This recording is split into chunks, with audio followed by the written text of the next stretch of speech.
ድሮ አባቶቻችን ከአንድ ድንጋይ ቤተ መቅደስን ፈልፍለው የአክሱም ሐውልትን የመሰለ ጠርበው ደግሞ አቁመውልናል። ያለምንም እውቀት ማለት ነው። ማለት ወደ ዘመናዊ እውቀት ሳይመጡ 10 ምናምን ዓመታቸውን በትምህርት ላይ ሳያባክኑ ማለት ነው። እና ብዙ ነገር በጤናቸው ደግሞ እጅግ በጣም ጤነኛ ከመሆናቸው የተነሳ በትንሹ 100 ምናምን ዓመት ይኖሩ ነበረ ቅድመ አያቶቻችን ስናይ ማለት ነው። እና ደግሞ በጣም ጤነኛ ከመሆናቸው የተነሳ አእምሯቸው በደንብ ከመስራቱ የተነሳ ጥበብን እነሱ ነበሩ የሚጠበቡባት። እኛን እግዚአብሔር ይመስገን ያለንን እውቀት ወስደው 10 ምናምን ዓመት ድድብናቸውን መሰለኝ የሚጭኑብን።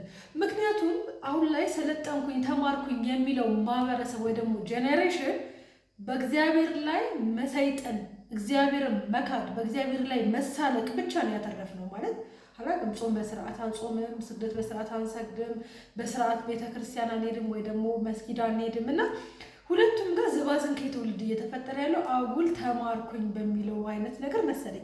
ብዙ በሽታዎች የመጡት ሰዎች ተምረናል ወይ ደግሞ እንማራለን ብለው ለራሳቸው የድድብና እንትን ኮፍያ መጫን ከጀመሩ በኋላ ነው። ድሮ ሰው ጤነኛ ነበር። ነጭ ሽንኩርት ለምን እንደሚጠቀሙት ያውቃሉ አያቶቻችን። ቃሪያ ለምን እንደሚጠቀሙት ያውቃሉ። ምግብ ብቻ ገብቷቸዋል አይደል? ተመልሰናል። ሰው ምግብ ለምን እንደሚጠቀሙ ያውቁ ነበር። ምግብ ሲበሉ የትኛው ምግብ ለምን ጥሩ እንደነበረ ያውቃሉ። በዛ ምክንያት ስኳር የለ፣ ደም ግፊት የለ፣ ልብ ድካም የለ፣ ስትሮክ የለ።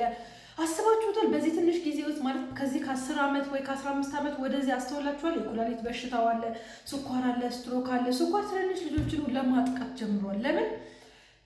ተማርን የሚሉ ሰዎች መመራመር፣ በሰዎች ህይወት የሰዎችን ህይወት መግደል፣ ከዛ ለራሳቸው ገንዘብ የሚያመጡበትን ነገር ኪሳቸውን የሚያደልቡበትን ነገር ምናምን መፍጠር እንጂ እኛን አሳምመው እነሱ ገንዘብ መልቀም እንጂ ለእኛ ጠቅመውን አይደለም። ስለዚህ ወገን ወደ ድድብናችን ብንመለስስ ማለት ወደ መህይምናችን ብንመለስስ በእውነት ነው መላችሁ። አያቶቻችን ሳይማሩ እጅግ በጣም በጣም በጣም ምሁር ነበሩ።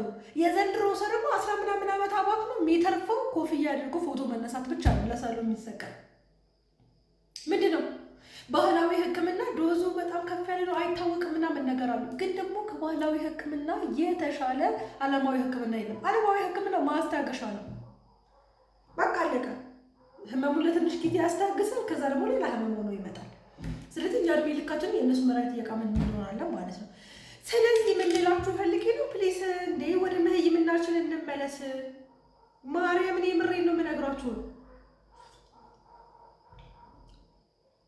እስከ መቼ ነው የምንደንዝዘን የምንቀረው? ቆይ ማርያም የምሬን እኮ ነው። መቼ ነው የምንነቀው? እኔ የተማረው ማህበረሰብ የፈጠረው አንድ ነገር ነው ያላቅም። እግዚአብሔርን የምሬን ነው። ቆይ ግን እኔ የምለው ቆይ ምን አለ ድሮ ተወልጄ ቢሆን ኖሮ ነው ሳልሰጋም ምናምን ኖሮ የሞት ነበረ። በሉ ለማንኛውም መልካም ምሽት።